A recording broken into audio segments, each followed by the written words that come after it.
My gosh, wow. Hella people. Hella heads in here. I had some individuals today. Oh my gosh, more heads.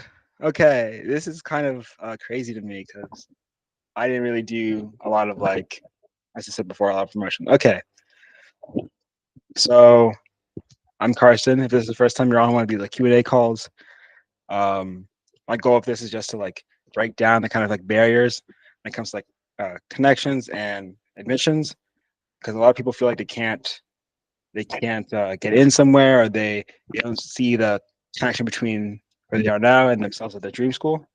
And yeah, we're gonna fix that. So I'm glad to have you here. Today's special guest, we're gonna have one of these hopefully each week. I have one really cool guy planned for 2 weeks from now. Um, yeah, but our special guest this week is Adam Drew from Brown University. Yeah, we're starting with Brown, and then we're gonna expand out into the world. So yeah, Adam, go ahead and introduce yourself, and yeah, let us know what's up. Right. Hey guys, what's up? My name's Adam. I'm a rising sophomore at Brown. I don't. Uh, Can I hear you? It's just me, isn't it? is Yeah, it it is it is. you who's echoing or me? It is just me. Perfect. Okay, All yeah, right. go on. Yeah, so I'm a rising sophomore at Brown. I'm studying computer science and neuroscience. Uh, I I'm doing research. I'm also pre-med. So if you guys have questions about that, I applied to like a lot of schools. I don't know if like how many of you are actually seniors who are applying to schools right now or rising seniors, but I applied to like 40 schools. So if you have like specific questions about essays for specific schools, I can also answer those. But yeah, feel free to ask me questions about like doing research in high school, being pre-med, and other sort of stuff like that. Killer, killer. So we have this wonderful for Google Meet Premium, guys. This is the first time. Yeah. So we have this wonderful like, Q&A section here. It should be available to you guys, so you can like ask a question, and it'll get like sorted into there, and then we'll just like loop through those. We did have a pre-submitted question though, uh, just from just from a student in the group, and they asked specifically for like your essays to Brown. What did you talk about, and how did you show your passion for medicine? Yeah. Um, okay, the thing is like when you apply to schools as like and you want to do pre-med for top schools like Brown doesn't really care about what you actually want to study in your application. So I think in my application to Brown, I wrote more about just like why I like doing research, and I intended like to do like a neuroscience or like a life sciences concentration. I didn't actually talk about medicine at all. Um, so let me see. Uh, I think I actually have my essays, so let me just pull them up, Loki.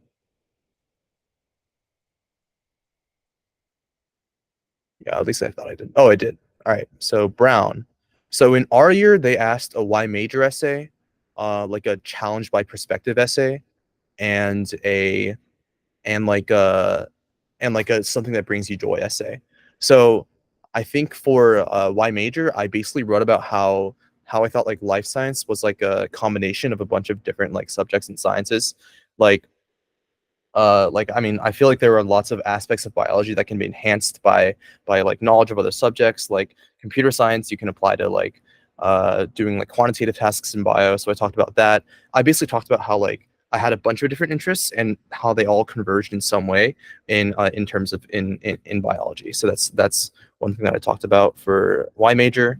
um Okay. For the second essay, which was like a perspective that challenged you, I led like this program called SHS TV in high school, which was like our multimedia journalism program. And like we did like a bunch of stories on like school life, but there was also this one time where our teachers like went on strike because they weren't getting paid enough. Like our district was like underpaying our teachers by a significant amount compared to like other districts in the area. So I talked about like talking to the head of the teachers union, and how like they gave me some sort of new insight on that, and how I ultimately contributed to like to the strike being ended with a new agreement between the school board and and the teachers. And then for essay 3, I wrote about crochet. I wrote about like yarn art, basically just like saying it was like a way for me to like creatively express myself. Yeah.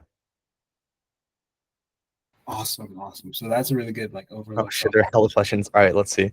Okay. Don't worry, I'm doing the questions. I am doing the questions. I'm gonna sort through them and try to like create like a natural flow of conversation. That Yeah, sure. when like watch the recording, it's like nice smooth. Okay. Um, Never mind. We're just going top to bottom. Okay, so first question: where are you right now? Yeah, so I'm in my lab. I have like a poster presentation that I have to do at the end of this week. So I've been like I'm like here late, like doing some last minute like data analysis, but so I can hopefully put on my poster. But yeah, that's why I'm here right now. Wow, thank you so much for being here, Adam. I really appreciate you taking the Yeah, of time. course, no worries. Okay, and what made you decide to focus on comp bio at Brown? Okay, so I didn't actually, I barely talked about CS or I barely did anything related to CS in my applications to college. But like I did a lot of CS, like especially when I was like in middle school. Like I would like build my own silly apps and things like that. I also like briefly did a little bit of competitive programming then. But like for high school, like I basically didn't do anything, right? So Brown has this really great class called CS19, which is like an accelerated computer science class. And there's like this placement that you have to do for it. And then during the summer, I was like, all right, I'll just do it and see if I enjoy it.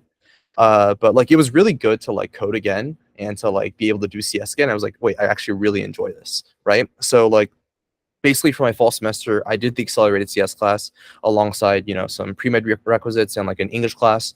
But yeah, ultimately, I think it's because like I like not doing CS for so long made me realize how much I enjoyed CS and how much I missed doing it. So like I basically wanted to major in something that would like allow me to apply like the new concepts that I'm learning in CS and like my CS experience to bio. Thank you. That's a really good answer for that because like not all the time are you going to be doing one activity or like planning, okay, I like this certain thing. Now I'm going to spend 6 years doing this thing. It's just like you follow your passion and you do what you like. And it doesn't have to be like contrived at all. Just do what you like doing and then you do a lot of it. CS19, if any of you are looking at Brown and let's say you get in, CS19 is the move. You get this awesome professor, Shriram. You get to go to class with a bunch of sweats, and you basically get to skip like a semester of programming, Yeah. and it's pretty nice. I didn't do it. No, I wasn't smart enough, but like good theoretically. So more questions. Let's get to them.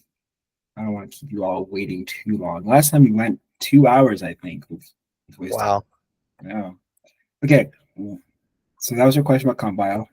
Um, let's get into some extracurriculars. So, yeah, what did you apply with in terms of activities, and did you submit a resume to your schools? Yeah. Can I share screen? Of course. Hold on. I have to allow Chrome to. That's so weird. Uh, ask advising. All right. Can you guys see my screen? Yeah. All right. So these are my Common App activities. Uh, Yeah, so this Brown like saves a record of the application that you applied with, so we can just look here. Yeah, so in my junior and senior years, as well as the summer after my senior year, I was a research intern at Stanford. And basically I got this opportunity through like emailing a bunch of professors in the ophthalmology and neuroscience departments. I had made some like YouTube videos before about like neuroscience and biology, and I sent the professors those YouTube videos. So I think that's like why I was ultimately successful, because like I don't think a lot of other people are doing that. But yeah, it was a really, really good experience. Like I spent a lot of time in the lab during my upperclassmen years. I actually got a lot of like meaningful like research experience, a lot of experience with like a bunch of different techniques. Ultimately, I did a poster presentation and I got published in Neuron, which is like a pretty decent journal. Okay, the next one was SHS TV. I talked about this before. So this is like you know, like broadcast journalism. I was head producer of this for 2 years, and I was a reporter for 2 years. And then I also founded like this media club, which was sort of similar in that I did teach students like basically how to use media tools and whatnot. And we also like did this initiative where we contacted a bunch of nonprofits around the area and then like made videos with them. Also, I included my YouTube videos as number 4. And then California has this program called Cosmos, which is for number 5. California has this program called Cosmos, which is basically like you apply, and then if you're accepted, you do like a grad level class at one of the UC campuses. And mine was in molecular and cellular biology. All right. Okay, and then number 7, I this was Science and Quiz Bowl. So Science and Quiz Bowl were definitely like was definitely like one of my favorite activities during high school. I'm sure you guys have all heard of it. I don't know, you might, there are some other variations like academic decathlon and things like that. But yeah, it's like basically Jeopardy. And I really, really enjoyed doing it. I was like a club officer for Quiz Bowl, and we ended up going to nationals for both. We placed like top 17 for Science Bowl and like top 5 for Quiz Bowl. And then another research program at UC Santa Barbara. This one I did the summer after my freshman year. This one was about media, actually, about like media forensics.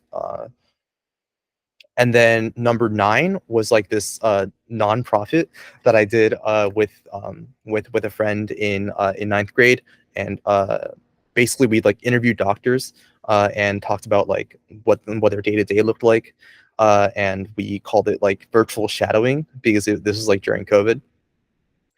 And then number 9 was I was a submissions editor for my school's literary magazine. I also did a lot of creative writing during high school. I won some awards for that, and did stuff like that. So number 9 was basically I was a submission editor for this magazine for 2 years, and we published like 4 issues, and it was a good time. And then finally, number 10, I was pretty involved with like robotics when I was like an underclassman, and a little bit more when I was an upperclassman. But like we did Vex robotics, which is basically like the it's like the Walmart version of like FTC or FRC, if you've heard of those. But yeah, basically I wrote code, and then because like I was one of the founding members of my school club, like I was technically an officer.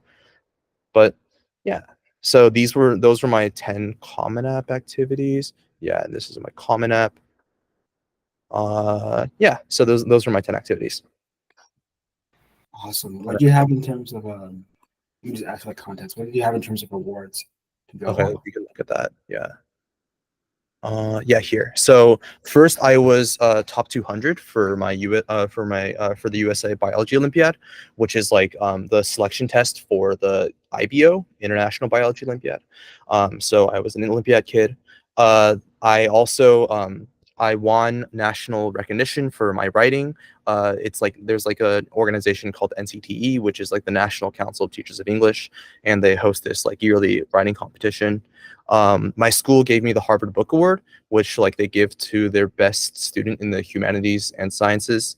And finally, number 4, this was these were basically Science Bowl and Quiz Bowl placements, and then number 5 was robotics qualification. Awesome. So that's definitely like pretty strong awards and honors list to go along with all the activities. As you can see, they're all like intellectual / academic. So yeah, I didn't have a lot of service. Like I didn't do a lot of like service or cultural stuff. So yeah, if you guys like, I mean, like it's okay to like be more on one side than the other. But like yeah, there's nothing wrong with I also don't think there's anything wrong with like being really academic. Like some schools like that. awesome. One more thing about like just a section of the application. Did you end up using the additional info section at all? I did. Here, I'll show you. I think it was, I don't even remember which page it was. I think it's like after the Common App, right? Yeah, it was. So I used my additional one a lot. So first I did like my publication link, and then I wrote some more honors, right? And then I did some like additional activities, and then I like put some links to like my media work, and then finally I wrote like a brief abstract on my research. Damn. That's a very comprehensive use of that activity section. Yeah. Wait, I low key though, I don't think the additional information section is like that important. Like I know one of my friends who got into Stanford, like he used his additional information section to talk about like taking care of his dogs and like basically like how much time he spent taking care of his dogs every day. So like I don't think like you need to like actually just like dump everything that you ever did ever in high school on in that section. You can also use it to like talk about other shit. Yeah, for sure. Okay. So you may have touched on this already, but you you did mostly like research with professors in the area. Yeah, exactly. So I was an intern under a professor at Stanford. Wonderful. Okay. And you did use cold email. Yep. And when you're using cold email, did you ask to be like an assistant at their lab and then you move on from there? Wait, Or I can just pull it up. Honestly, let's see. value packed Q&A today? Good thing y'all didn't miss it. Yeah. Uh. Okay. All right, guys. Obviously, I'm gonna ask you like not to like like harass this guy. Uh. Wait. Let's see. Here, I'm gonna paste into a note and then we can like look at it.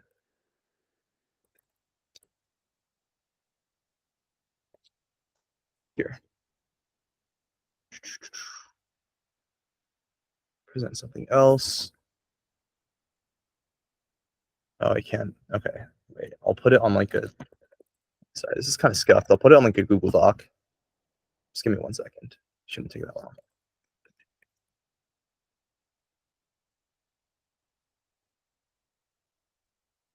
Share a different window. Yeah. So this is the cold email that I used. Uh, like if you guys are interested in getting involved with research, first of all, I want to talk about like the multiple ways that you can get involved. So like first, obviously, is to reach out directly to professors in the area or PIs in the area and like just ask them to do research with them. But like, oh fuck, that is my phone number. It's chill. It's chill. If you guys call me, it's like it's fine. We can talk for a little and then I'll hang up. Okay. Anyway, so there are two ways. Either you can like contact a professor in your area. So generally, this is like pretty low success rate, and most people have to email a lot of professors before one of them will even respond, and like most of them will just say no or ignore your email. The second way to do it is to basically like do like research programs. Like there are some like structured research summer research programs for high schoolers. Like a few ones just off the top of my head. Obviously, like the top tier ones, there's like RSI or the Research Science Institute at MIT. There's SSP, the Summer Science Program, and that's hosted at a bunch of different places. There's SIMR, the Stanford Institutes for Medical Research. There's like RMP, the Research Mentorship Program at UCSB.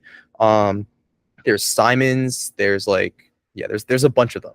And like you can, it's definitely like not too hard to find a list of these.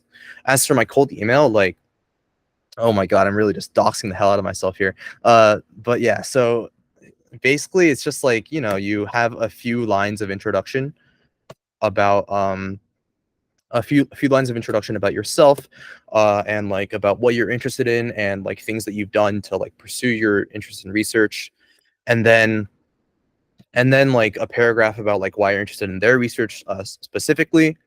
Like this one, I basically like I read his papers and then just like was like, oh, this is cool. Like you can do this and this with your work, and then like here I dropped like a YouTube video that I made, and then finally just like a closing paragraph. So yeah, if you just like write a bunch of professors a nice email, there's a good chance that like at least one of them will respond to you.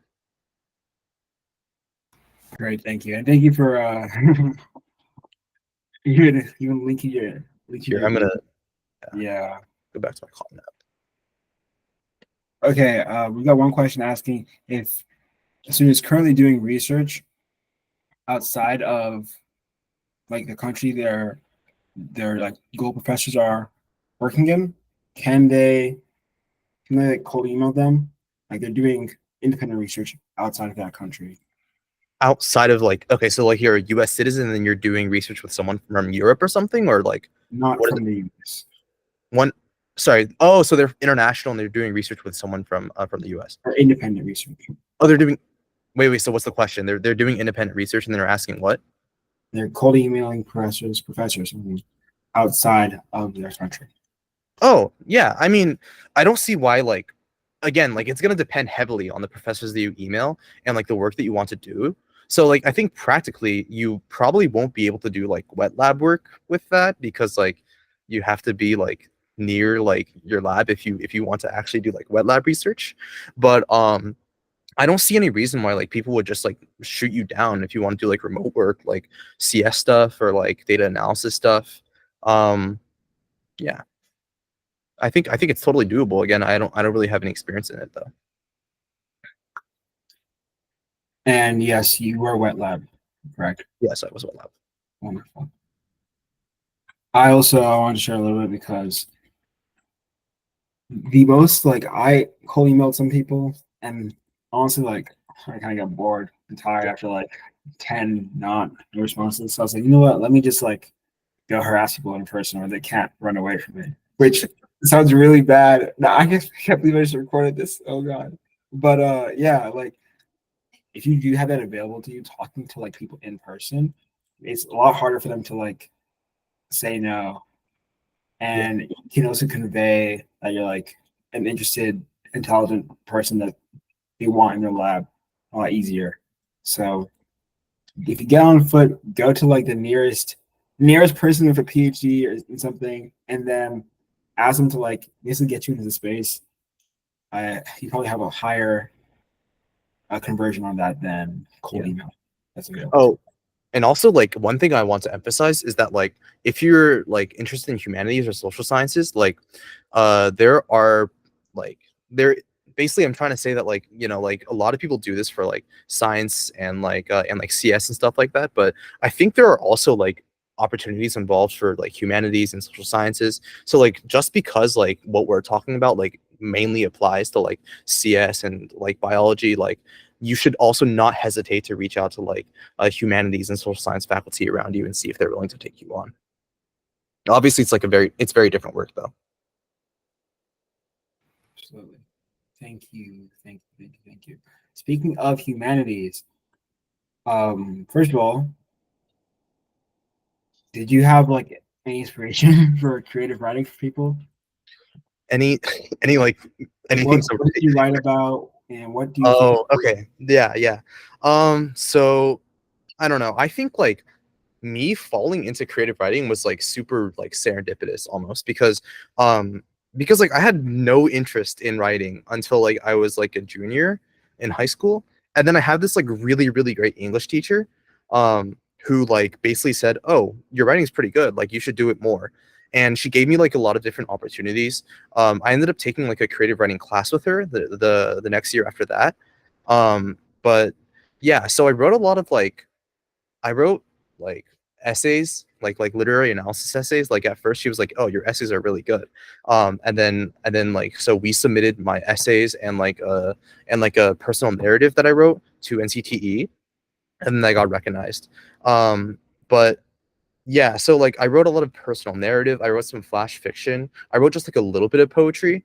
And yeah, so some of the competitions that I submitted those to were in my junior year. I submitted to NCTE, which your school does that for you. I don't know if NCTE is like it's not like a super popular contest, but like if your school submits to it, or if you want your school to submit to it, it's worth like reaching out to your English teacher and asking if they're willing to sponsor you. Um, so yeah, that's one thing you can do. You can submit to yeah, NCT is one competition. Obviously, one that's really popular is Scholastic, which is like available across the U.S. Scholastic Art and Writing. So for those, you just submit like pieces that you wrote yourself. It's good to submit a lot of pieces. I submitted like 4 or 5 or 6 pieces to Scholastic, and then I think 3 of them got an award. Um, so yeah, they're like yeah, I wrote in a few different genres and I submitted pretty broadly to different creative writing competitions, and some of my pieces won awards. Thank you for that. Yeah, of course.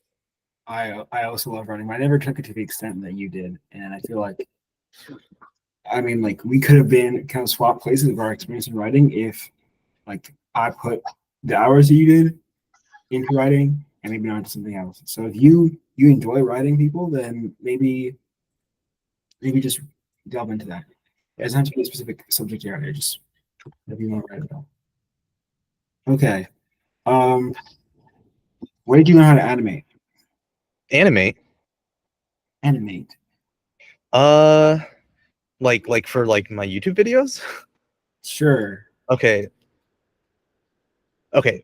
I'm seeing a question that was like, how successful was your YouTube channel? It really wasn't. There was like 200 subscribers maybe, and like I think I had like 10,000 views total, which like in the grand scheme of things, it isn't a lot. So like the YouTube channel was definitely just like a hobby. Like I don't think like admission officers were wowed by like its size or like the number of views it got or anything.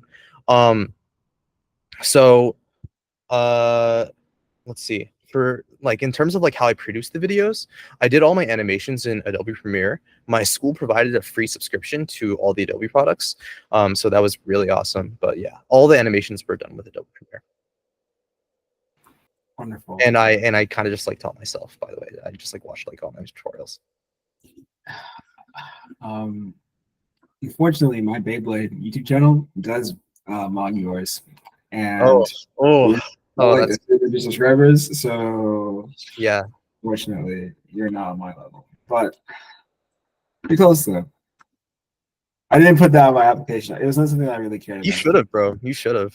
Maybe no, because if you like look at the videos, my base video was like a complete rip off of somebody else's video, and it was me squeaking into my microphone for 10 minutes. Mhm.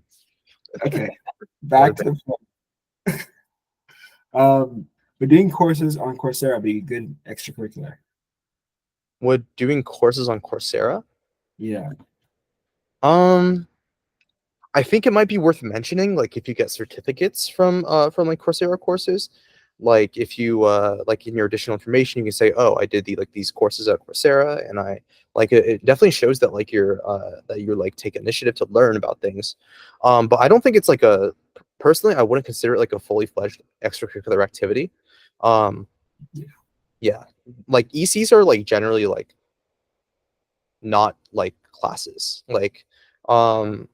that's like more academic, so I would like think about putting that in like the additional information section probably. yeah. So I see a question here about okay, if I have a social media account that like focuses on creative stuff like art and photography, is this something I can include in my Oh, resume? Thinking your this is a activity. great question. This is a great question. Yeah, guys. Like I don't think like my application here is like a super traditional like I'm passionate about bio and I want to do bio. Like I have like a lot of like disparate interests almost in my application, like what like biology, like creative writing, like media production. I think like schools still really value these. Like even if like so yes, I would, is this something that you could put on your resume specifically? Like it depends what you want to do with your resume, right? If you're using your resume to apply to jobs, and like you're applying to jobs like relating to like biotech or something, then maybe I wouldn't, in because like I would want to put other stuff. But if you mean put it on your college application, absolutely. If it's something that you like doing and that you spend a lot of time doing, do not leave it out. Like just because like just because you think that it won't like make like a like it won't like contribute to your narrative or something or something like that, like you should absolutely include it. Like I think that schools kind of want to see students that like have interests in stuff outside of just like what they want to study.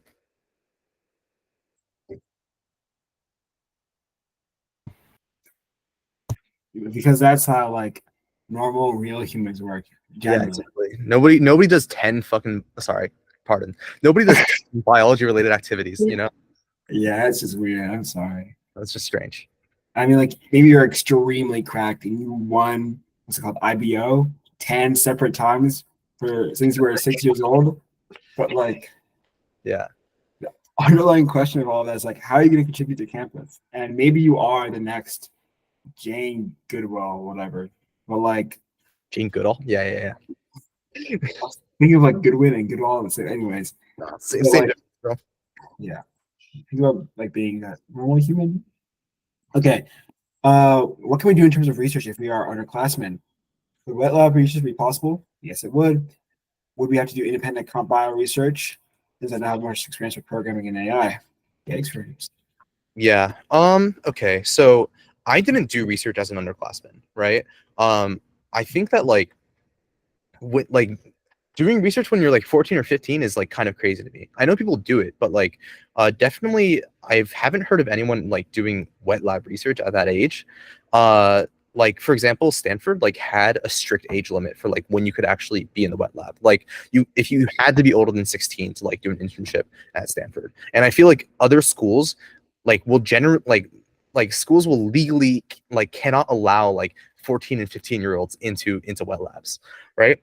So I think that like you can definitely do dry lab research. Like I definitely know people who like do social science stuff and like CS stuff at that age. But also like when you're an underclassman, like I would also just encourage like exploring other things. Uh, like don't pigeonhole yourself into doing research super early. Yeah, for sure. For sure, for sure, for sure. Like, especially as an underclassman, you want to take advantage of your time because you have so much like options and opportunities for breadth. Like if you're a rising senior at this point, it's like, okay, kind of gotta lock in and narrow down one or two things. But like if you're a rising junior or a rising sophomore or rising freshman even, it's like world is yours. Okay. Question. How can you make awards stand out if you don't have any crazy international ones? My strongest award is international in FRC robotics ranking 300, top 300. Hello, cracked. But aside from that, they aren't that unique. How can I make it stand out slash be competitive for top schools? Wait, sorry. They asked a follow-up question on the second one. The previous person. I'm just going to answer really quickly. He said so many people say to start research early, and some say to wait, and I don't know who to listen to. Uh, Listen, like I feel like it varies from a case to case basis. It really depends on how prepared you are to actually do research, right? Like, I am like I think that like for what I do, which is like wet lab research, you definitely have to wait because like there's a strict age limit. And also I feel like doing bio research is something that requires like a lot of like background knowledge and stuff like that. Um Again, it depends on what you want to do. And like again, I'm also just like one more opinion in the grand scheme of things. Like if you want to like text me after this and like tell me more about your situation, I'm happy to give like personalized advice. Okay, so sorry, back to this other question. How can you make awards stand out if you don't have crazy international ones? uh I want to like make this really clear. Like awards are not that important. They don't actually matter like that much. Like among like a bunch of people that I've asked here at Brown, like a lot of them don't have a lot of them like don't have crazy awards, right? I know like some of them like I know like one person who didn't even fill it out. That section of the application. I also know a bunch of people from my school who didn't like fill out all 5 slots and still got into great schools. Like I don't think like just listing achievements is I think it matters more to have like a cohesive like application and like be authentic and have like good essays than it does to have like, oh, I ranked like number one and number two in these random like in these 5 random competitions. Like awards are something that like help. They're like sprinkles on top of like a cake, but like you still need like good batter and like frosting and shit. You know what I mean? So and also like most of my awards I actually got when I was like a junior and a senior. So like depending on how old you are, like there's still plenty of time to like do competitions and like do things like that. So like don't stress about it and definitely don't do things like just because you think it'll result in like a good award. Like yeah, yeah, like for example, like don't start writing right this moment because you want to win like creative writing awards. Write because it's something you enjoy doing and like the awards will come naturally. For sure. Absolutely. And when you write and you do that, like to express yourself with your work, in public. That is to say, like when you're working on something, whether it be writing, whether it be like research, whatever, you actually like share that with people and like document it somehow. Like it'll naturally come out. And if you just give it a nudge if you really need to. Okay. Also, I also think that for awards, like you can't really make them stand out.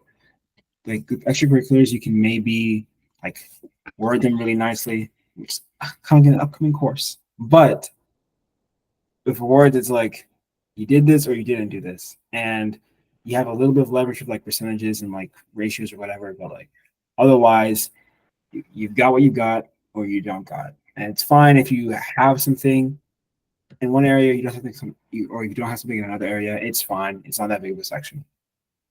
It's an opportunity if you want to take it, but if you haven't made it work yet, it's fine. Yeah.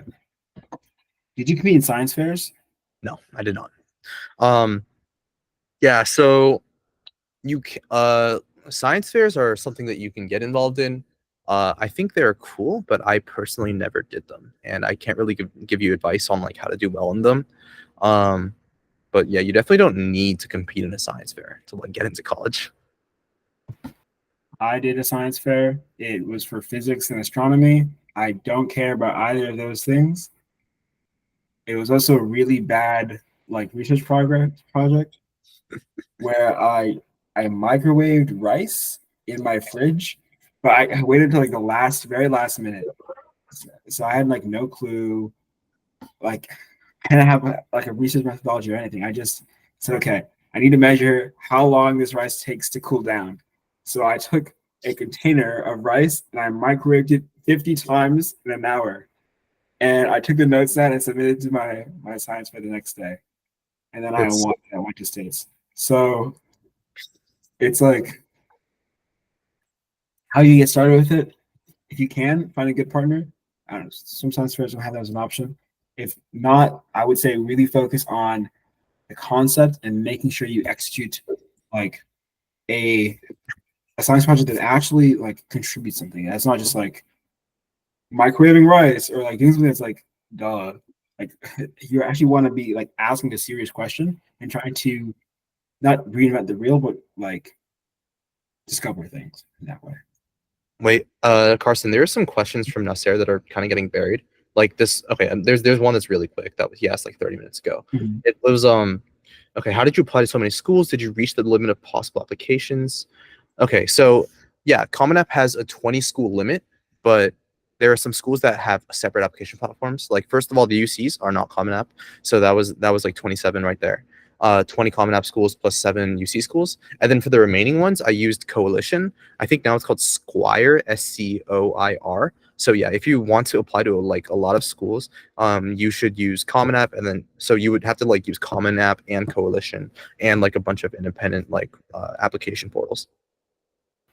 Yeah, you mentioned niche. I think that's like a separate thing, like a Yeah, college. niche is some like weird, like really weird platform. I Yeah, wouldn't use it. it's like a college Vine plus US News. Yeah. So I'm not really sure your applications. Okay, if I remember, let's go back to these old questions. I feel bad for like going between like up and down, but on yeah. Okay, if I remember correctly, you believe that you got into Brown University despite being a fraud because of the competitions you entered. So do you believe their ECs mattered less or were supplemented by your awards? First of all, that's a crazy lead-in. All right. Okay, wait. So what's the question here? Do you believe your extracurriculars mattered less or were okay? So you're basically asking like, what do you did my ECs or my awards like matter more? Okay, first of all, like what I wrote in my introduction was like kind of a joke. Like I did play a lot of video games during high school, but I don't think I ever actually let it like compromise the amount of time that I spent on my stuff. Um, so yeah, so I'm not super sure what you're asking there, but I think my ECs and awards were both like fairly strong. But yeah, I am kind of a fraud because I'm like, dude, I dropped to Iron 4 in league this season, and like, it's actually terrible, bro. It's actually the worst thing I've ever witnessed, bro. It's really I embarrassing. actually can't climb out of Iron 4. It's fucking embarrassing, guys. Yeah, don't play video games if you like having good free time in college. I decided I was gonna play Valorant last semester, actually first semester as well. Maybe I'm just like an addict, but that shit is it's a time sink. It's a time Yeah, sink. bro. I didn't see Carson for like weeks because he'd be playing Valorant, bro. I I'm swear. not gonna lie to you. And then the worst thing is that like I'd be in my room, right? I start playing Valorant at noon. I have class. I was still playing Valorant during my It's fucked. CS Trojan lecture. It's And then fucked. I'd come back and Ben would walk in my room in the middle of the like when he's coming back from like work or whatever, and he'd be like, "Yo, what's up?" And I'm still in the same chair I was in 8 hours ago playing Valorant. Yeah, it's Man, terrible. It's terrible. Don't let it consume your life. horrible idea. Um, Leading off of that, do you have any recommended study schedules or like how you study specific subjects? Wait, sorry, what? Which one? This one about do you have any recommended study schedules or like how you approach specific subjects? Okay, I wasn't that organized in high school. Like I think, yeah, during my junior year, my life definitely sucked because it would be like go to school from like 8 to 3, and then I would go to the lab from like 3 to 7, and then I would just go home, and then I would like just do work, and then I would go to sleep. So first of all, like, yeah, I didn't really have a study schedule because like my life was like basically all work, and I definitely don't recommend that. Like, I would I use Google Calendar now to like study to like schedule everything and to schedule like when to study and when to do this and when to do that. So I would definitely use a Google Calendar. Google Calendar is definitely like a hack.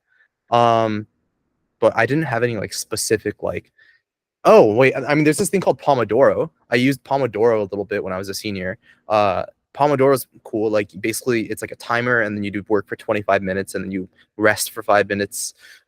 It kind of worked for me, but yeah, so you could do that.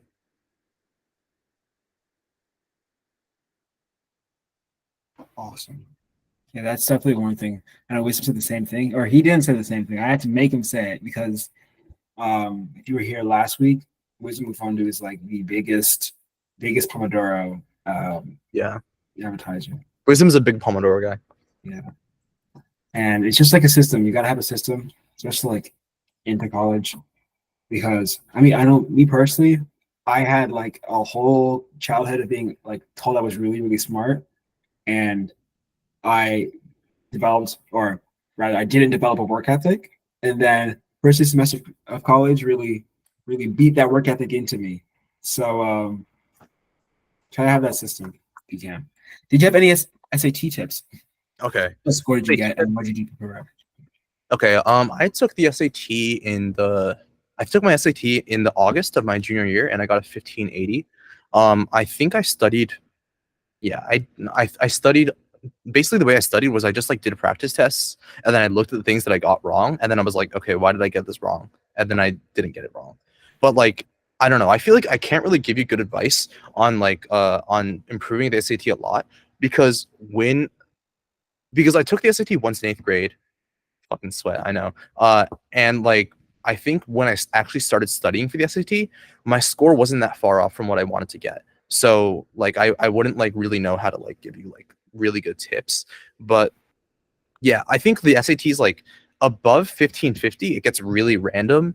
So like if you're like getting practice tests that are like 1550 or 1560, like you should just stop studying and just like rest until the day of the exam. I definitely wouldn't cram the night before or do anything stupid like that.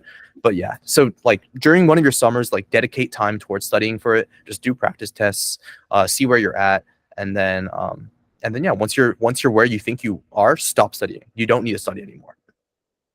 Absolutely. Yeah. Like even if you're not starting at 1580 first try, like a nerd, like that's the same process, honestly. Like you take practice tests. I had a book here, maybe I'll show it to you guys one day, Yeah. where I literally wrote like for each page, the book of mistakes. What did I get wrong? Why did it happen? Why will it not happen next time? And you just do that for every question. And you if you are missing some content knowledge, for example, you go learn that specific content by YouTube, for example, and you come back, write down what you learned for each question, and you make sure that like every mistake gives you a lesson. Because otherwise, like, what are you studying for? to every time you make a mistake, if you miss 15 questions, which should give you like what, 15 or 14, 60, 70, like you should have 13 sections being like, this is what happened on this question. This is what happened on this question. This is why I messed it up. That's what's going to happen again. You repeat that. I did that for 3 months, and my score went from 1090 to 1520. And I didn't even try after that. I was like, Oh, and also like there's this like one like tidbit that I heard that like really helps me think about SAT questions like conceptually. It's like in SAT answers there are usually like multiple good answers, but you're trying to pick the best one. So even if like an answer seems like it fits, like there's like and it seems like a good answer, it doesn't mean it's correct. Which I think is like which I think is something that helps me, especially like in the reading and writing sections. for sure. Did having potentially less time invested into your ECs potentially affect your other applications? I did not have the same luck because we played video games during high school. Okay. Not that much. All right, listen. Honestly, like if I could go back, I would do less work and I would play more video games. All right. Like I don't think that it was worth like maybe like what I wrote in my introduction was more like maybe that was more like an aspiration. Like I aspired to like actually like have sunk so much time into playing video games and nothing into working. Yeah, like my introduction was like mostly a joke. But yeah, so if I could go back, I would definitely do less shit and I would play video games more because ultimately I feel like a lot of the extracurriculars that I did weren't like didn't help that much. Like I don't think that like robotics made sense in the context of me as an applicant. Like I probably wouldn't have done robotics, or I probably wouldn't have done like some of these clubs that like I didn't like actually like that much, and I probably would have like played more League. Yeah, that's my advice. Oh No, my god. Oh my god, what did I just do? Okay. You can choose whether you want to listen to play more video games. No, actually, but up to you. it's true. Like, No, but guys, um, enjoy high school. All right, like if you work your ass off in high school, like there's a saying that like the only reward to working hard is more work, and to an extent, it is true. Like if you work really hard in high school, chances are you're gonna work really hard in college, and then eventually like you'll just like run out of time to have fun. So I don't know. That's why recently I've been trying to just like spend more time like doing jack shit, and I encourage you guys to like enjoy your high school, like spend time with friends, um, don't do any illicit substances, uh, and like just like enjoy your childhood. Like yeah, you still have time. yeah. And I was gonna say on that, like, I had the perfect idea for that.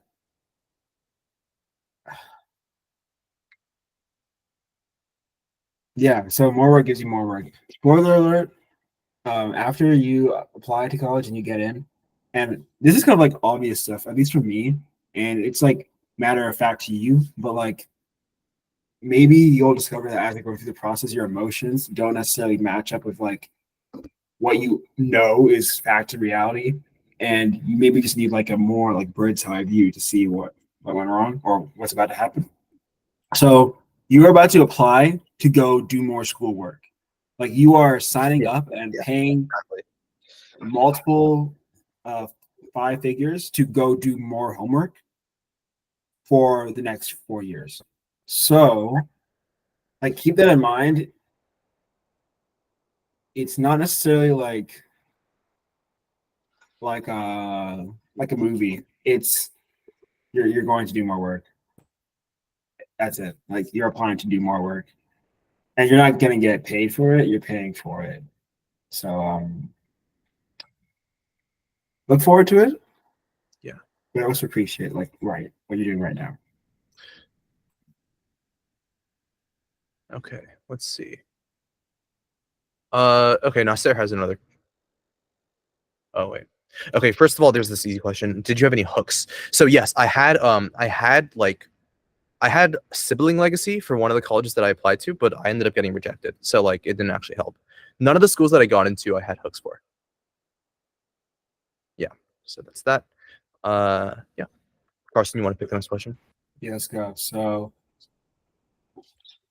what unique advice do you have for essay writing in general? Do you or what about essays that schools would like to be unique? And like why essay? How'd you write every supplemental possible? Oh God. Yeah. So I wrote. Yeah, I wrote all the possible supplementals. I didn't skip any optional ones. Um. Okay. So my advice for writing essays is to okay, if you're from California and you're applying to the UCs, I would say write the UCs first because the UCs like you pick 4 essays out of 7, and then like just by writing those essays, like you pretty much already have like stuff that you can repurpose into other schools. I would say that like the only thing that kept me like sane writing that number of essays was how repurposable like some of my essays were. Like I basically just like a lot of my schools, I pretty much just copy pasted other essays from other schools and then just like slightly tweaked it. Again, the why us essay is like something that is like a little is like a little the why us essay is something a little like is something that you have to like write for each one. Like you can't really repurpose that. I don't know. I wrote about like here. I barely even remember. Here, I'll just look. Let's see. Uh, Interesting. Yeah, okay, so I did like the standard stuff that you would do in YSSA, like list some extracurriculars there that you would like to do and list some classes there that you would like to take.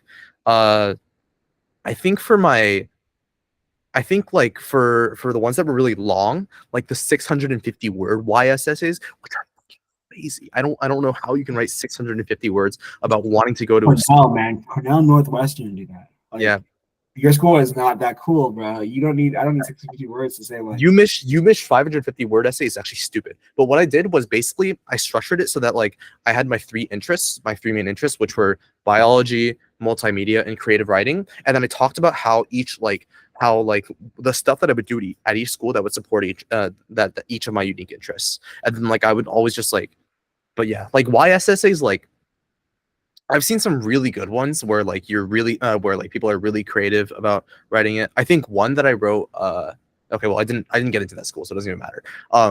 But yeah, so YSSs are just kind of like something you have to slog through and just like write about things that you're interested in doing and taking specifically at the school. Yeah. I don't have great advice for them. I wasn't that good at writing them. The deeper the research, the better the essay for sure. I guess so. Yeah. Spend more time on and like look at what the school actually offers, I guess. If you can, this is hopefully like an outlet for that. Interview current students to get like a really deep view of that school. Like, Yeah. For if you're writing an essay about Brown, like one really surface level thing is that like the sharp refectory is not called a sharp refectory by anyone except for a school admin. And even they call it the ready, right? You go deeper, you can talk about like what it feels like to be at that school. And with those WAS essays, if you can communicate what it feels like to be at that school, then you can literally like imbue your application with that and make yourself at least seem like a good fit. Okay. Questions. How many APs do you take? How many APs? Oh shit. Wait. Okay, let's see. In my sophomore year, okay, I didn't take any in freshman year. In sophomore year, I took AP CSA in school, and then I also audited like psychology and macroeconomics at like a community college, and then I took the AP tests. So that's 3 AP tests in my sophomore year, and then in my junior year, I took AP Calculus BC, AP Biology, AP Chemistry, and AP US History in school, and then I took the exams for AP Statistics and AP Microeconomics. So that's 9 exams. So I applied with 9 exams. And then in senior year, I chilled out. I think I took like AP Physics 1, AP Physics 2, and AP Lit. Yeah, so like 12 exams total, and I think like 8 or something in school. Let me see. Yeah, like 8 in school. Yeah, exactly 8. Someone commented that the VW is better than the Ratty, which is a Wait, that's crazy. No, it's not. That's actually true. The ratty is terrible. I don't know how you actually eat there, bro. Everything that enters the ratty like has just like a stench to it. Like there's just like it's like the air of the ratty is actually oppressive. It's the most disgusting place on campus. VW is literally a basement, dog. It's literally under like my. Oh, it's a basement that serves good food, bro. I don't know, bro. Vito breakfast. This is kind of irrelevant to those of you who are not playing around. But Vito breakfast eggs, you can literally see them pouring the like yellow sulfuric egg powder into the bowl of the water and making it live in front of you. I completely lost my egg appetite after seeing how meat of eggs are made. Okay, what were all your college acceptances? What was your approach to writing your personal statement and your application theme? So I have a tracker. I guess I can just show it to you guys. Let's see. College results. Yeah, it's right here.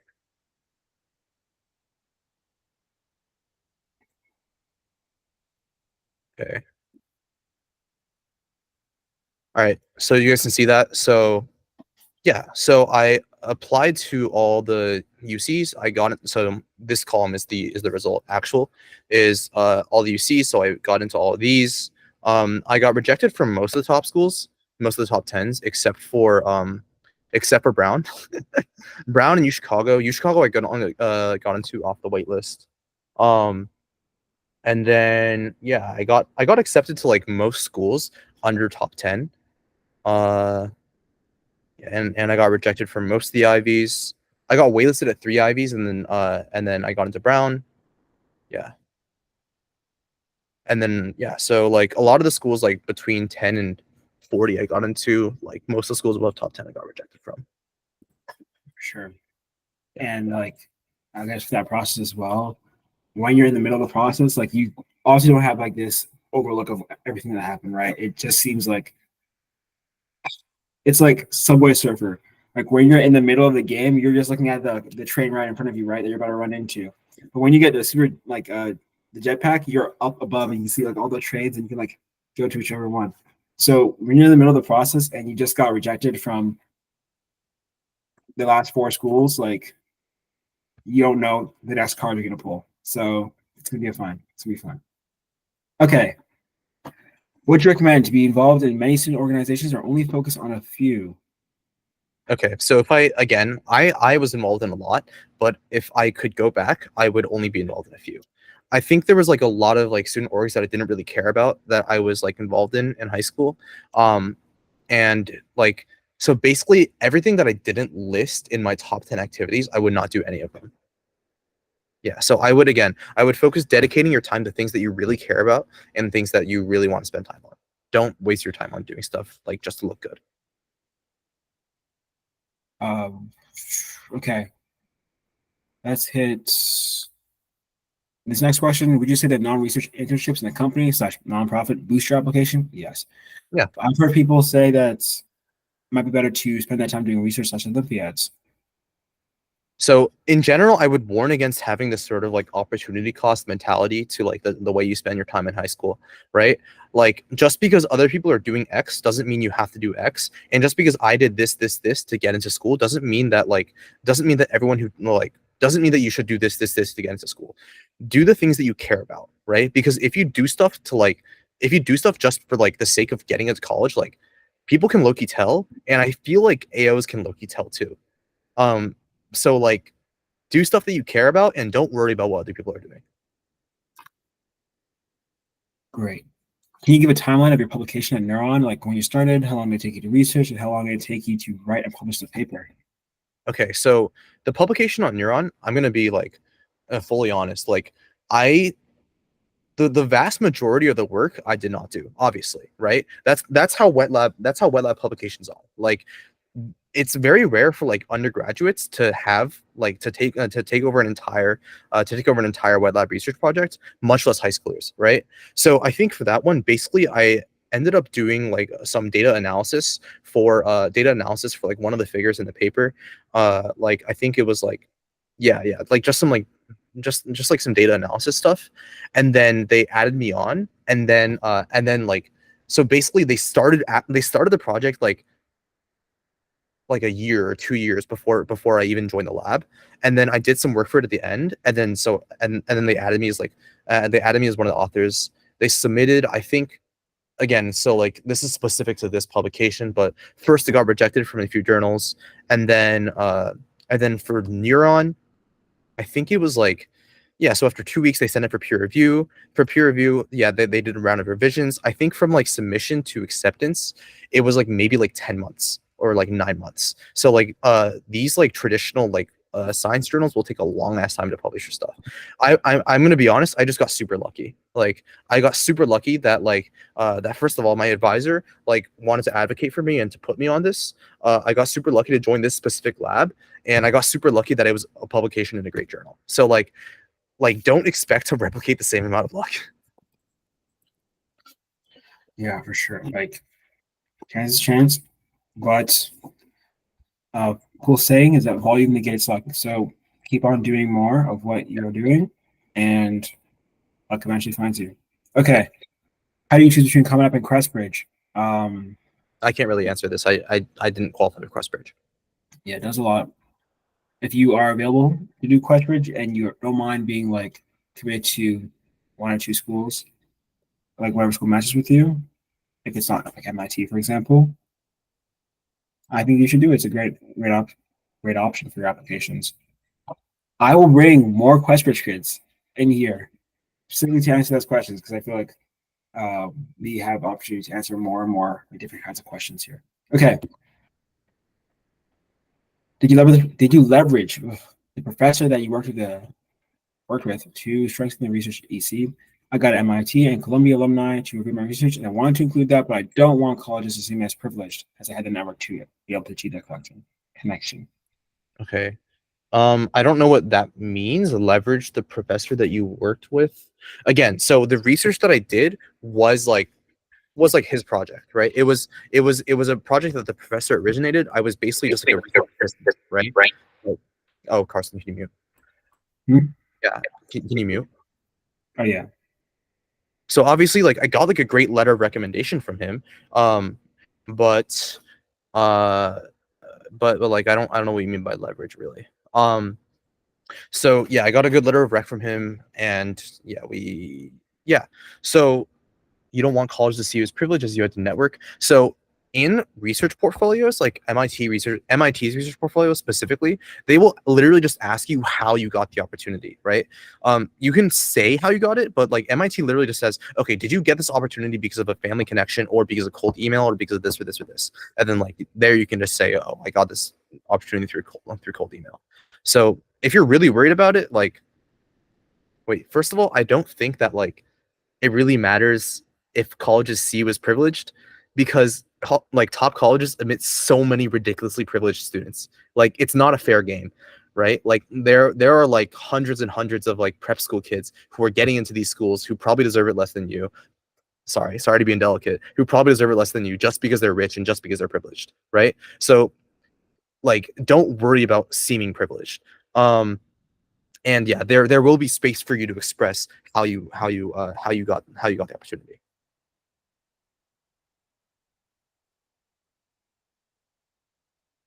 Awesome. Okay. So do you come from a high school where a lot of applicants come to go to top schools? I think. I come from more of a rural high school where people mostly only go to small schools. Do you have any advice for someone with this background? Yeah, sorry, I can't really help as it pertains to specific like rural stuff. I know that there are some scholarships that like are targeted towards rural students and are targeted towards that sort of thing. Like I think a College Board offers a few of those, so those are definitely worth applying to.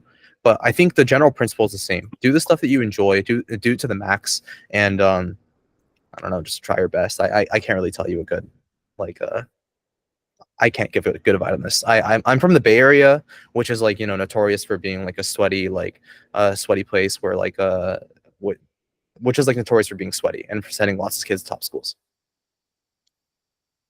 Um, One thing you will notice is that like Yeah, coming from hopefully a Carson. more rural area, you like you hold a perspective and you do come from a background that these colleges aren't used to usually, right? Like my roommate Ben was the first person to go out of state in his high school for like what 3 years. So he came right. He came from like Helen, Alabama, which has nothing except for grass and white supremacists. So yeah, he came and he was like a distinct contribution to the Browns community, right? And that's something that you could be as a rural student, where maybe you don't come from a, where you maybe you come from a place that school doesn't have a lot of like, and you bring something to the table that the school doesn't have a lot of already. And I think that if you can communicate what you gleaned from your experiences living in a more rural place, that can like really, it can really help convey more value. Okay, I okay, I'm going to shut down questions in 4 minutes. So Yeah, guys, feel free to hit me. Yeah. okay, let's hit these last questions. Does being first gen help with college apps? Yes. Yep. Which colleges do you recommend for healthcare and biology studies? Okay. I think some ones that are good are okay. Brown's good. Like UMich is good. Uh, wait, but just like apply broadly. Like I don't like. I think like a lot of the yeah, just apply broadly. Like most like you can just look at the U.S. News ranking if you really want to like focus on specific schools that are good for bio and healthcare. But like I would apply broadly. Yeah. I would also say that like you are looking for a specific niche, like ask or figure out how to get information from students at the schools. You can like stuff like this, but how to get information from students at those specific schools for that specific thing, because often like the ranking and the experience of studying that thing at that school are different entirely. But yeah, like rankings also sort you out for that, because I mean those are just the best schools, most research in that area. Yeah. Okay. I saw you applied to Oxford. I saw Oxford isn't on the Common App. How did you apply there? You apply for Oxford through UCAS. Wait, honestly, my UCAS applications were like complete memes. Like, I remember for Oxford, like there was this like test I had to take, and then I just like didn't register for the test. But so I just like got auto rejected. But UCAS is like you should definitely apply. Like if you're interested in going to the UK, like UCAS application is really cheap. Like it's like $20 to apply to 5 schools. Yeah, it's definitely worth a shot. Did you use humor in your applications? Is humor bad on applications? Did I So, for use example, how about if I tell Harvard, 8 presidents went to your school? If you meet me, I'll make it 9. Yeah, so I wrote some jokes in my essays. Like I did write some jokes in there. I wouldn't use that one specifically because it's not that funny. Sorry. Um, but yeah, you can use humor. Like just like don't do something that's like I wouldn't do like jokes that like basically are like, oh, please accept me. Like that's probably like a that's probably a little cliche. Um, but yeah, you should use humor. Like seem human and shit. Yeah. Especially if you're funny. If you're not funny, maybe If not you're not because, funny, don't make jokes. Yeah, if you're not funny, just don't. and you know if you're funny because if somebody told you you're funny or you make people laugh. If you have to think about that question, you're probably not funny. Okay. Oh, sorry, guys. I don't mean to. Um, doesn't matter what university or organization you research through. No, I don't really think so. I don't think so. As long as it's like not like some like completely made up stuff, made up thing. Like if you're like as long as you're not like doing research like in your basement under your dad, I feel like it doesn't really matter. Yeah. Research is research, man. Like the actual thing that's important is like what you do, what you experience. How long did you spend studying for USABA? Yeah. So USABO prep and Olympiad prep is USABO prep is pretty straightforward. What you do is you just read the like biology textbooks and you take notes on them and you try to memorize as much content as you can, and then you take past USABO sets to do well. So USABO, like I really did not enjoy preparing for USABO, right? But what I did do was I used Anki, which is like this card program, flashcard program, and then I read like through the most important chapters of Campbell's Biology, which is like a college level biology textbooks. I did this during the pandemic when I was a sophomore and I was at home and I had like nothing else to do, but at some point like after I finished like the most important chapters I was like, dude, I don't want to do this anymore. This is like not fun, like having to like sit there and then read a textbook and take notes. So during my sophomore year I qualified to be a semifinalist, which is top 500, and then I didn't study like for USABO like specifically at all for the rest of my high school career. In my junior year I think like I think the reason why I did better in my junior year, why I got to top 200, was because like I had actual like lab experience, and like that really helped me think more, like to like think about biology more, like outside of just like reading it out of a textbook. And also I just like I think I got like somewhat lucky when I was taking the exam. But yeah,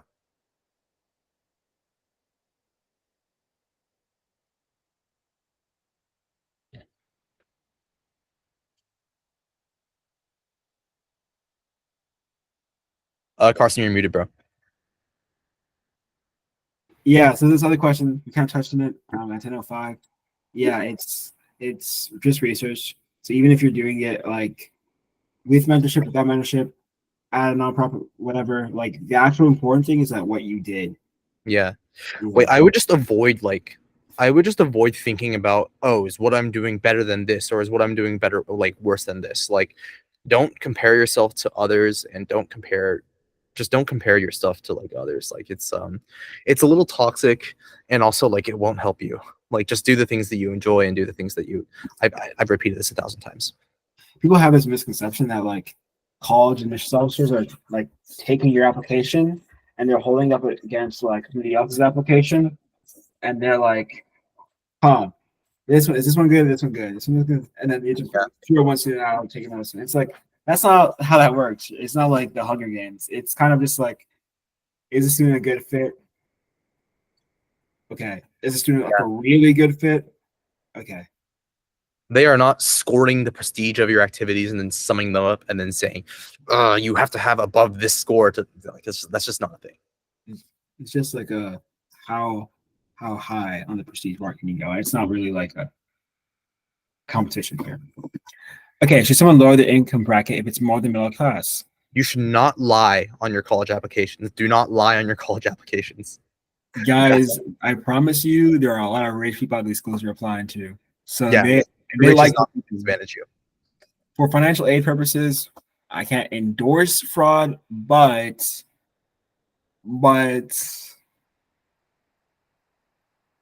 okay.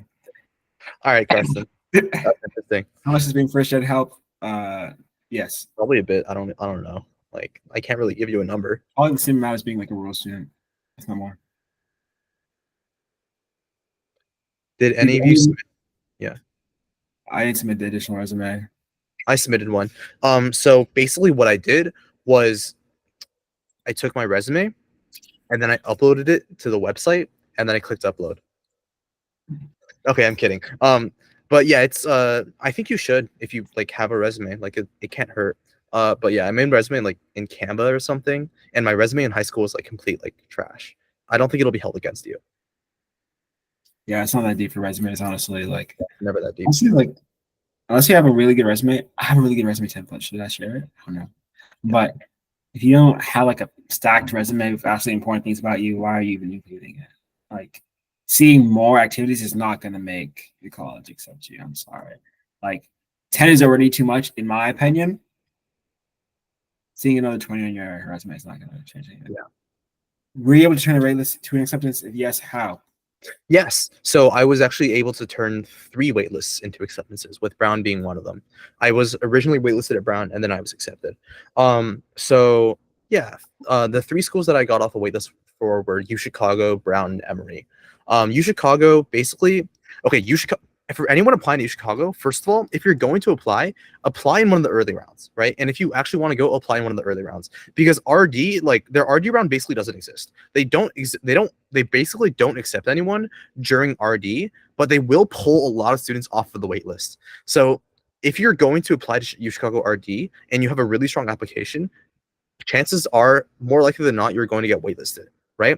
And then U Chicago, U Chicago was weird because unlike all the other schools, they will start pulling kids off the waitlist before May 1st. So as soon as you get waitlisted, you should send like a loci as soon as possible. And then for me, what happened was basically the admissions officer emailed me, and then he was like, can I call you? And then he called me and he was like, okay, you got off the waitlist. And I was like, yay. And then so yeah, send a loci early and send it by email for U Chicago specifically. For Brown and Emory, I just uploaded like locais like I think like shortly before May 1st, and then I sat there and I prayed, and then Emery sent me an email in like mid June, and Brown sent me like an email in mid May. Just write a good loci. Okay. Quick question about like your comment about saying your application theme. Wait, Like which one? about your comment about saying your Yeah, application. yeah. My comment essay was like pretty personal. But like basically, I wrote a little bit about like grief and yeah, I wrote about grief basically, and it's not something that I really want to talk about. Um, it was like a pretty personal like piece of writing. Sorry, guys. I'm sure Carson is a great comment I have to talk about. No, I was gonna admit a lot. But yeah, keep it personal. Like just Just write be about it. authentic. Write something that like shows them who you are. Like if you can narrow down your essay, like I've mentioned this before, but the issue with cliche essays is that like the pool of people who have wrote that exact same essay as you, the exact same words, not lying, is like really big. And if you can write an essay that like narrows that pool down of people who can written the same essay as you to like zero Yeah. or one, then you have a really good essay, or at least an essay that communicates you. Mm-hmm. It's a good point. Like, yeah. Great. Thank you so much for being here. Our final question is, what is the atmosphere and day-to-day life like at Brown? Oh, yeah. I don't know. I don't really leave like my lab or my dorm, so I can't really tell you about the atmosphere. No, I'm kidding. I think Brown students more than you might expect are like they're very down to earth, and I think coming from the Bay Area, like I would say that like people are less stuck up and people are generally like more friendly and less competitive. Like there's a lot less like comparing achievements and stuff like that, and like there definitely is still a lot of like, especially if you're pre-med, there are still like neurotic people. I'm low key one of them. Um, but yeah, I would say Brown is like as compared to other top schools and as compared to like the environment of my high school, it's more chill. It's more people are more friendly. People are more down to earth. Um, and day to day life. So like a day for me, like I would like wake up, I would go to class. Wait, hold on. There has to be a better way for me to answer this. Okay, so like I mean like in terms of student life, I would say that like the things that make Brown different are Brown's party scene is not that good, and Brown's party scene is like not that large either. There's no frat scene here. I would say like the average Friday night is more like for people who like to partake, like is like, you know, like sitting being in a room with your friends and like drinking and maybe like smoking a little bit and like having fun, unless you're self free. So I would say there's like it's not like a traditional like huge public school experience where you're gonna go to tailgates and like get drunk like all the time. Yeah. I'm sure Carson has better insights on this than me. Yeah. I mean, life at Brown, I feel like it's having a school, so definitely like revolves more around your friend groups. Yeah. And small groups of people mean like I don't know, things get emotional really fast, but you also need like a kind of a pack so that you don't want to be alone someplace. It's not like a baseball experience where it's like, oh, if you're alone, like you're completely lost in this ocean. But like at the same time, if you have kind of like a lily pad, people who know you everywhere, which is not hard to do at Brown, then you really quickly get that experience of like, oh, this is a really welcoming, wholesome place. And Oh, that's what, yeah, yeah.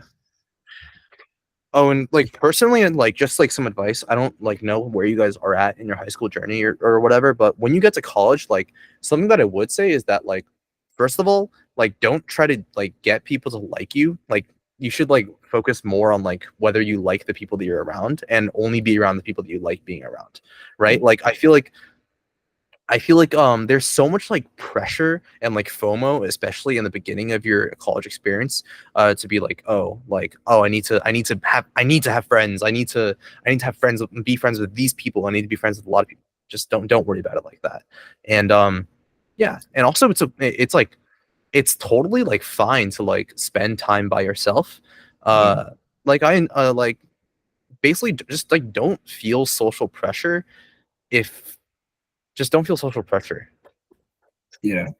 Like That's one thing that I realized that you have to do eventually is just like, I don't know, you do this, maybe you're like a person who has a lot of friends, or you have like a medium amount of friends or a small amount of friends, but you normally go to places with these friends, right? At school like Brown or just college in general, like people are not always going to be available, and you kind of just have to be okay with like yourself as a human. yeah. And there's some days like I just find solace in like going to the Ratty, which is the best time to call it on Brown's campus, and it's like eating one of those greasy, disgusting pizzas by myself, and like then going back to my dorm. That's it. And so it's very like small, close knit, but it's also like it's homely, it's down to earth because of that. And I really enjoyed it, but we'll see what you guys think. Thank you so much, Adam. Um, I've already like I don't know how long you expected to stay here, but No worries, it's fine. thank you so much for just answering some questions. I can post in the chat, but if you have any more like things you're curious about or want to ask about, please reach out to him or me. I'll convey the message. If you have any requests for the general category of next week's guest, if we can land one, because I haven't texted anybody yet, but if we can land a guest for next week, put in the chat right now, like what kind of guest, what kind of area, what kind of major they'd be, and let me know. But in the meantime, thank you so much for joining us, Adam. I really appreciate it again. Yeah. And feel free to ask me other questions. Like I promise I don't bite. I promise I don't bite. Thanks, Adam. Yeah. Thanks, Adam. Yeah. Take care, guys. Good night. Bye bye.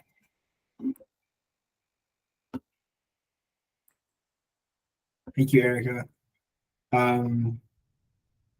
don't know if y'all want like more. I don't know if y'all want to like leave suggestions for the next kind of guest, what kind of area, but like if you do, I'll try to get someone in that specific area. As you guys have been pre-med, so I want to like diversify it a little bit. Philosophy major. I'll open up my LinkedIn and see. I'm not really a philosophy major. I kind of failed my only philosophy class, but I will try to get more philosophy people. Ooh, I have a good idea for that person. Bioengineering. Okay. Okay. We have some names in that area as well. Okay. Engineering majors or CS. Okay. Yeah. Philosophy, bioengineering. Maybe have like a BME for you. Biomedical engineering. Hopefully that's okay. And some engineering CS. Physics as well. I actually have met few physics majors. This is one guy who, if I invited him here, he would talk for maybe 4 or 5 hours. And that's the kind of person you find at Brown. Just like he'll be awake at the Ratty at 7:30 a.m. having a casual conversation about like string theory over his frosted flakes. These people are real and they go to schools like this. Bring him in. I will see if I can land him. I had him in my philosophy class last year, and he was what is the 10th word for it? Massive yapper. But but he would definitely love to talk. Okay. If you have no more requests, I want to thank you all so much for being here. I didn't expect such a big turnout, but we are going to be crushing this. More Q&As, more stuff for you guys. I really enjoy doing this. So yeah, thank you for being here. Bye, Erica. Bye, everyone. I'll see you next week, same time. Bye.